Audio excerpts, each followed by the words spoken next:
दोस्तों, नव दुर्गा की पूजन के बाद कलश पर रखे नारियल का क्या करें, ना करें गलती, जाने इसके नियम।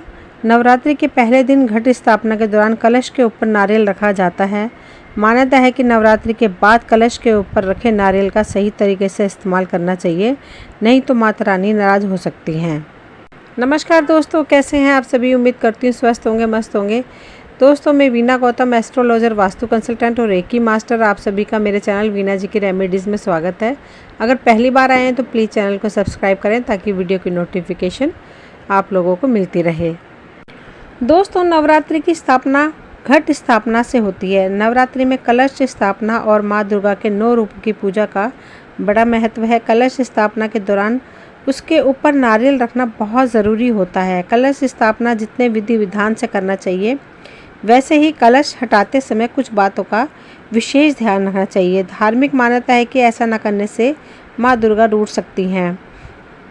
नवरात्रि के आखिरी दिन कलश पर रखे नारियल का क्या करना चाहिए, वही सब मैं आपसे शेयर करूंगी।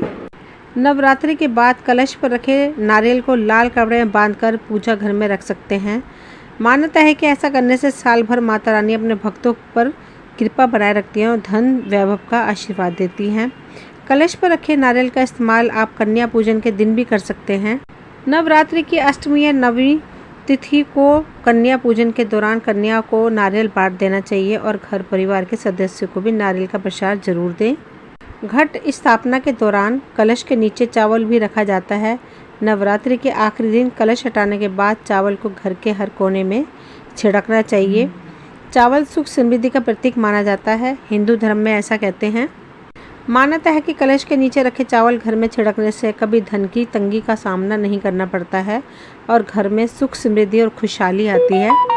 इसके अलावा नवरात्रि समाप्त होने के बाद नारियल समेत पूजा पाठ की सामग्री को जल में प्रवाहित कर सकते हैं। ऐसा करने से किसी भी प्रकार का दोष नहीं लगता है और पूजा का संपूर्ण फल मिलता है। अगर इस नारियल का सही तरीके से विधान नहीं किया गया तो माता रानी नाराज हो सकती है। साथ ही आपकी 9 दिन की पूजा के संपूर्ण फल भी दिक्कत में आ सकती है। धार्मिक मान्यता है कि ऐसा नहीं करने से माँ दुर्गा रूठ सकती है और 9 दिन में हमने जो भी माँ की पूजा अर्चना की है उसका फल भी हमें प्राप्त नहीं होगा। एक और अन्य तरीके से आप नारियल का उपयोग कर सकते हैं। नवरात्रि के बाद कलश पर रखे नारियल को लाल कपड़े में बांधकर हम अपने पूजा घर में रख सकते हैं।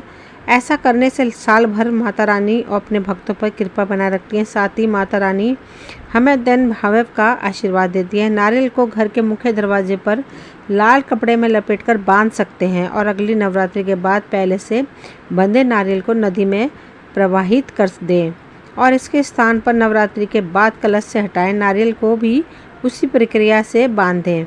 व्यापारी हैं तो व्यापार के स्थान पर भी उस नारियल को रख सकते हैं।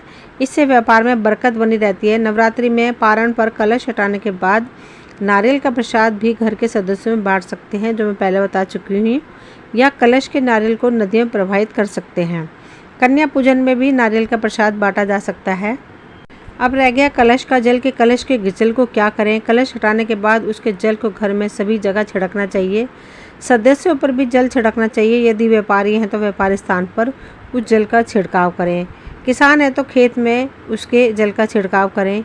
इससे सुख वृद्धि समृद्धि बनी रहेगी। इसके अलावा हमें नवरात्रि समाप्त होने के बाद पूजा पाठ की सामग्री को नदी में प्रवाहित कर सकते हैं।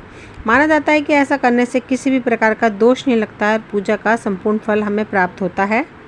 अगर आप कलश का पानी को घर में नहीं छिड़कना चाहते तो उसको किसी पेड़ में भी डाल सकते हैं और उसी तरह हम ज्वार के भी 2-3 पत्ते तोड़कर किसी पीपल के पेड़ के नीचे रख सकते हैं अथवा किसी बहते हुए पानी में विसर्जित कर सकते हैं। लेकिन आजकल तो हम लोग कुछ अन्य कारणों से इन्हें बहते हुए पानी में भी विसर्जित नहीं कर पाते हैं, क्योंकि आजकल नदियों में इस प्रकार की वस्तु को डालने पर सरकार की तरफ से रोक लगाई हुई है। दोस्तों, सबसे पहले हम जब कलश को अपनी जगह से हटाते हैं तो सबसे पहले हम आम के पत्तों को कलश से अलग कर देते हैं। उसके बाद नारियल को तोड़कर उसकी गरी निकालकर हम लोग प्रसाद के रूप में सबको बांट देते हैं। जिन कन्याओं को हम लोग भोजन कराते हैं उनको भोजन के साथ भी उसे प्रसाद के रूप में परोस देते हैं तथा इस कलश को जल के आम के पत्तों की मदद से अपने घर में छिड़क देते हैं, जिससे हमारे घर की जितनी भी नेगेटिविटी है वह दूर हो जाती है और अच्छी एनर्जी हमारे घर में आने लगती है। कलश में अगर कुछ जल बच जाए तो उसे अपने घर में लगे तुलसी के पौधे में डाल सकते हैं।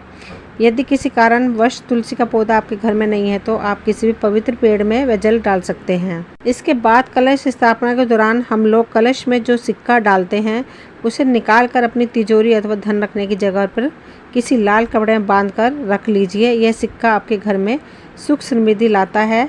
जहाँ भी आप उस सिक्के को रखेंगे उस जगह पर पैसों की कभी कमी नहीं रहेगी।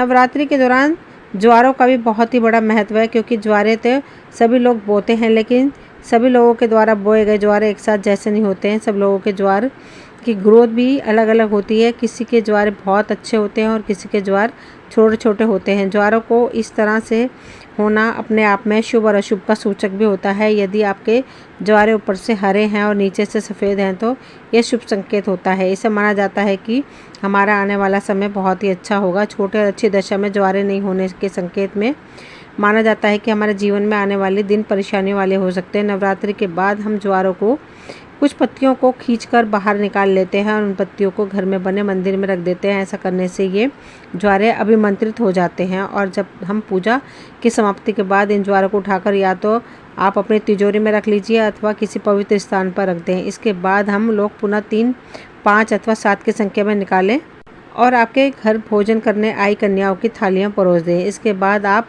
ज्वारे के बर्तन से ज्वार के ग्रीन भाग को काट लें और जूसर मिक्सर में डालकर इसका रस बना लें और फिर ज्वारों को इस रस को प्रसाद के रूप में अपने घर परिवार के सदस्यों में वितरित कर दें। दोस्तों ये वीडियो यहीं तक थी। मुझे उम्मीद है आपको पसंद आई होगी। अगर पसंद आई हो तो प्लीज़ लाइक शेयर सब्सक्राइब करें ताकि वीडियो की नोटिफिकेशन समय समय पर आपको मिलती रहे। मिलते हैं अगली वीडियो में। Thank you.